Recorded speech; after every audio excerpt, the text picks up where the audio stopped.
आप सबको मेरा प्यार भरा नमस्ते।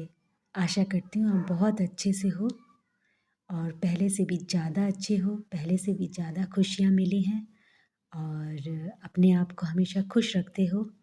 चाहे जैसे भी परिस्थिति हो, आपने अपने आप को ही चुना है, अपनी सुनी है और अपनी देखभाल करते हैं और खुशी रहने का हर बहाना ढूँढ लेते हैं। आप सभी सब्सक्राइबर्स को मेरा बहुत बहुत थैंक यू और जो नए सब्सक्राइबर्स हैं उनको भी बहुत बहुत थैंक यू। आप इसी तरह प्लीज़ सब्सक्राइब करते रहिएगा। मैं कुछ ना कुछ लिखने का प्रोत्साहन आप लोगों से लेती रहूँगी। और हाँ, जो इसी तरह लिखना और पढ़ना चाहते हैं उनसे मेरी ये गुजारिश है कि आप लोग भी लिखो। आपके अंदर हर वो टैलेंट है, आप सभी के अंदर है। भगवान ने हर किसी को किसी गुण से नवाजा है। मेरे शब्द कभी इधर उधर हो जाते हैं तो प्लीज़ माफ़ कर दीजिएगा। आज की कविता का विषय वो है जो हर घर में पाई जाती है और जो घर घर की राम कहानी है। प्राय एक ही टाइप की है, मतलब एक ही जैसी होती है। तो मेरी कविता का शीर्षक है पतिदेव। समझ ही गए होंगे। एक आलस सी अंगड़ाई लेते हुए पतिदेव ने बोला, आज छुट्टी का दिन है, खूब आराम करूँगा। जिनको कुछ लाने को बोलो तो कुछ और ले आते हैं। गलती सामने आ जाए तो मासूम बनकर भुलक्कड़ बन जाते हैं। हाँ, यही प्राणी पतिदेव कहलाते हैं। ऑफिस में पूरा दिन काम करता हूँ, ये मंत्र है जपना आता।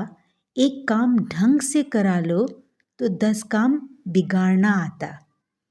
घूमने चलोगे? सुनकर मुंह इधर उधर फेर लेते हैं। अरे तुमने कुछ कहा क्या?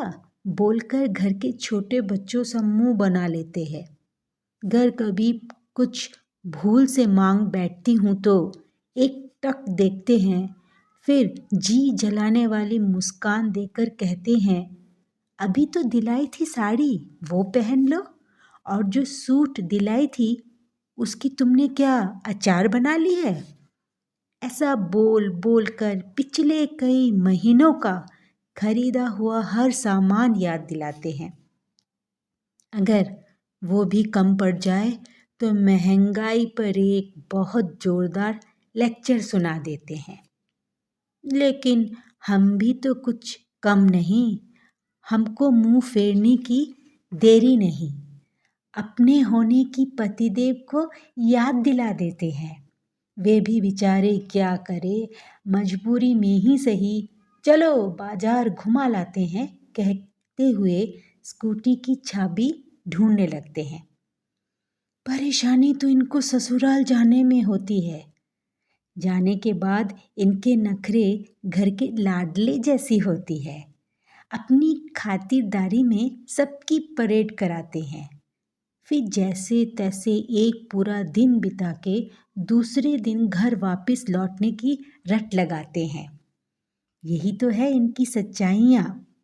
घर घर में मशहूर है पति देवों की कई लोक कहानियाँ।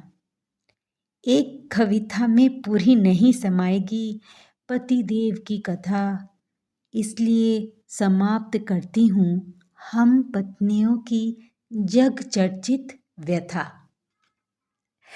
मैंने लिखा तो पतिदेव लोगों के लिए है, लेकिन मैं सभी पतिदेवों से माफ़ी मांगना चाहूँगी कि आप लोगों पे ये लिखा है।